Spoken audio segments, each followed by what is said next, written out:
இது ஃபர்ஸ்ட் மலேசியாவின் செய்திகள் உங்களுக்காக.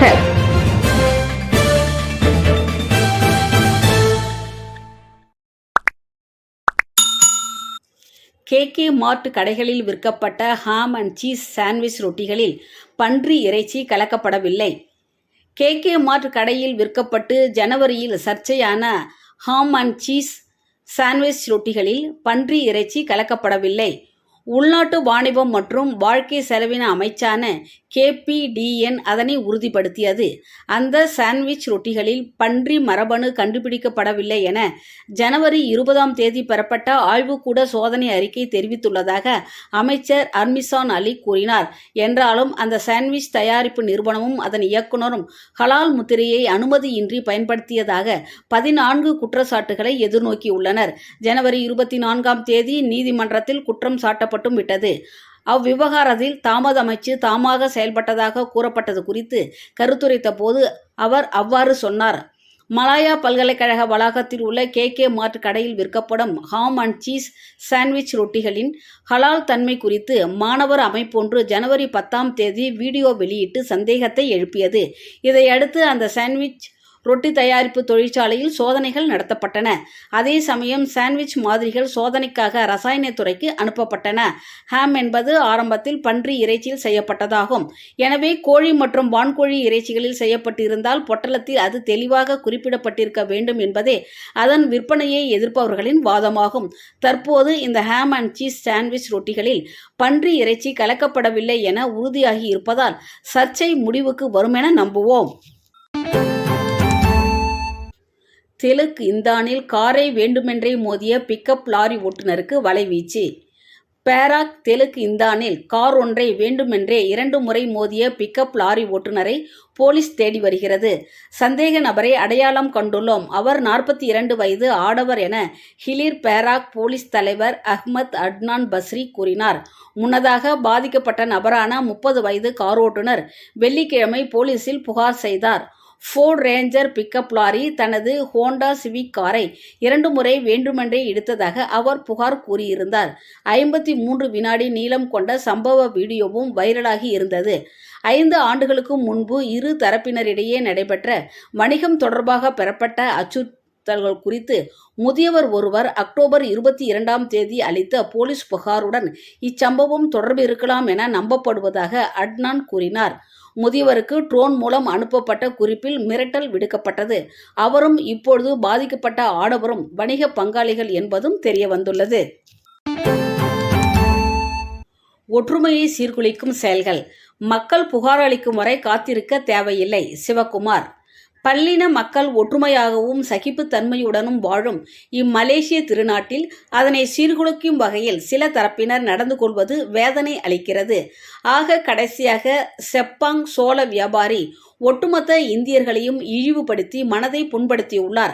அவர் பயன்படுத்திய வார்த்தை இந்தியர்கள் மத்தியில் அவச்சொல்லாக பார்க்கப்படுகிறது.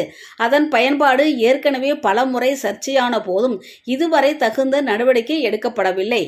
மக்கள் புகார் அளிக்கும் வரை அதிகார தரப்பு காத்திருக்குமா என மலேசிய இந்து ஆலயங்கள் மற்றும் இந்து அமைப்புகள் பேரவையான மஹிமாவின் தலைவர் டத்தோ என் சிவக்குமார் கேள்வி எழுப்பியுள்ளார்.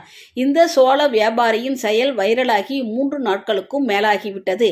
இன்னும் தேசிய ஒருமைப்பாட்டு அமைச்சும் அதிகார தரப்பும் எதற்காக காத்திருக்கின்றன?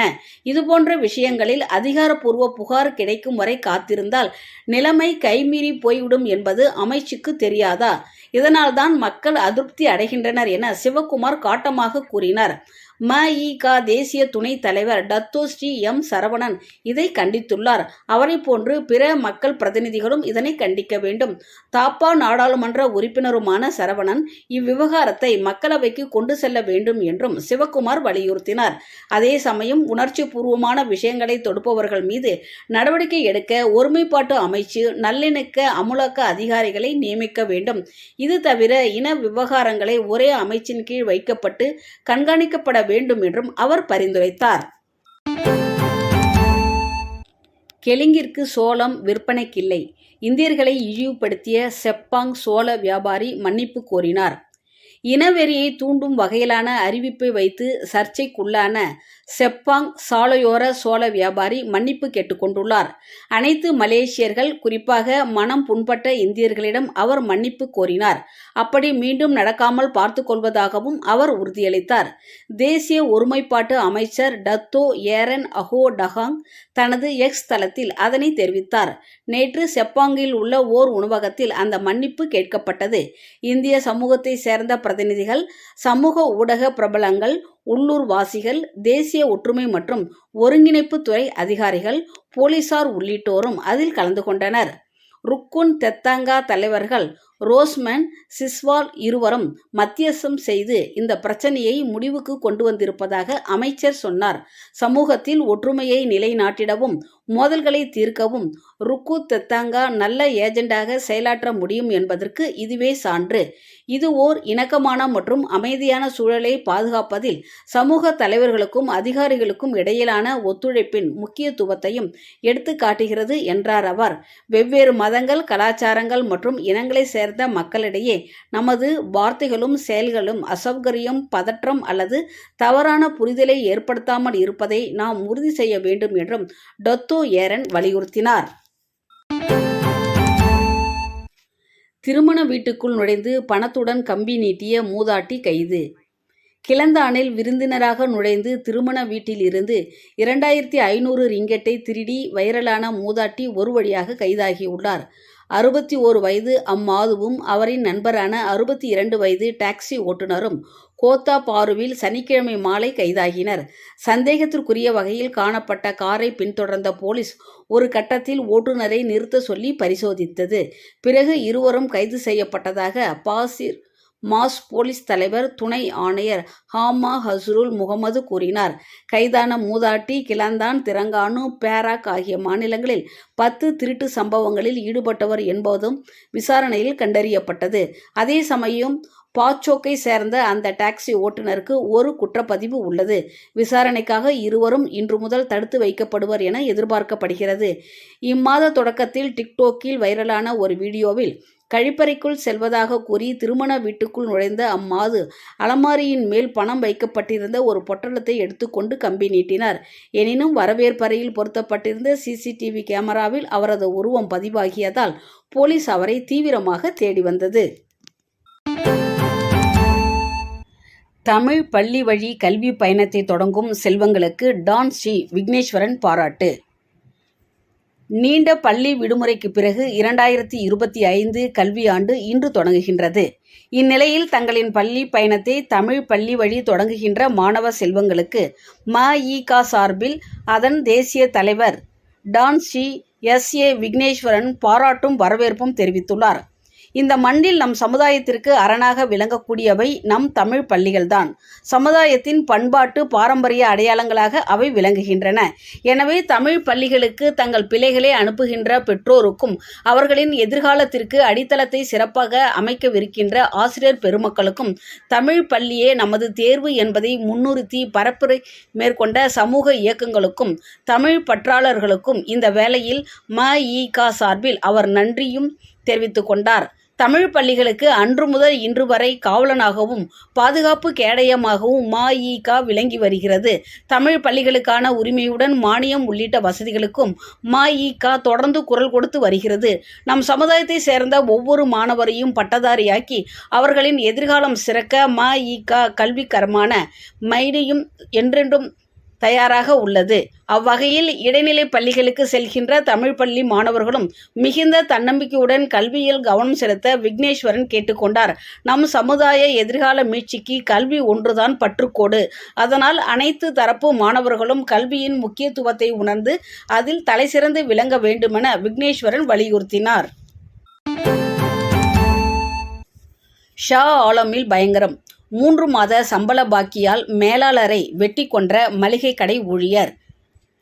சிலாங்கூர் ஷா ஆலமில் நிகழ்ந்த பயங்கர சம்பவம் ஒன்றில் 3 மாத சம்பள பாக்கியால் ஆத்திரமுற்ற ஊழியர் மளிகை கடை மேலாளரை இறைச்சி வெட்டும் கத்தியால் வெட்டி கொன்றார். செக்ஷன் 7 உள்ள மளிகை கடையில் வெள்ளிக்கிழமை காலை 45 வயது வங்காளதேச ஆடவர் இரத்த வெள்ளத்தில் இறந்து கிடந்தது கண்டு பொதுமக்கள் போலீசுக்கு தகவல் கொடுத்தனர். பிப்ரவரி 10ஆம் தேதி தன் கைக்கு வந்திருக்க வேண்டிய 2000 ரிங்கிட்டுக்கும் மேற்பட்ட சம்பள தொகை வராததால் சந்தேக நபர் கோபமடைந்துள்ளார். இதனால் மேலாளருடன் கடும் வாக்குவாதத்தில் ஈடுபட்டவர் திடீரென கடையில் இருந்த இறைச்சி வெட்டும் கத்தியை எடுத்து அவரை பல முறை வெட்டினார். தலை, உடல் மற்றும் கைகளில் வெட்டுக்காயங்களுக்கு ஆளான கடை மேலாளர் சம்பவ இடத்திலேயே துடிதுடித்து மாண்டார். இதையடுத்து முதன்மை சந்தேக நபர் உட்பட 5 வங்காளதேசிகளை போலீசார் விசாரணைக்காக கைது செய்தனர். இவர்களில் 2 பெண்களாவார் என ஷா ஆலம் போலீஸ் கூறியது. LPT2 நெடுஞ்சாலையில் கையெறி குண்டை கண்டெடுத்த புல்வெட்டும் தொழிலாளி. திரங்கானு புக்கிட் பெசி அருகே LPT2 எனப்படும் 2வது கிழக்கு கரை நெடுஞ்சாலையில் புல் வெட்டும் தொழிலாளி ஒரு கையெறி குண்டை கண்டெடுத்தார். நேற்று மதியம் 12:50 மணி அளவில் அக்குண்டு கண்டெடுக்கப்பட்டது. உடனடியாக போலீஸ் அவசர எண்ணுக்கு அழைத்து அவர் தகவல் தெரிவித்ததாக டுங்குன் மாவட்ட போலீஸ் தலைவர் சூப்பரண்டென்ட் மைசூரா அப்துல் காடிர் தெரிவித்தார்.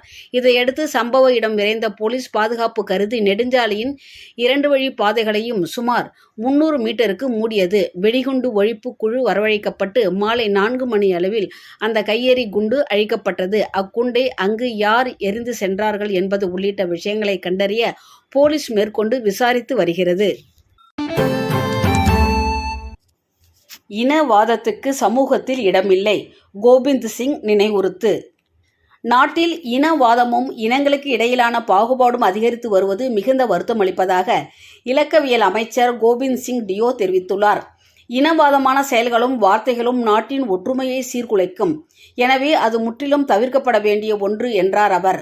சோளம் விற்பவர் இந்தியர்களை கீழ்த்தரமாக அடையாளப்படுத்திய வைரல் சம்பவம் தொடர்பில் அமைச்சர் தனது ஆதங்கத்தை வெளிப்படுத்தினார்.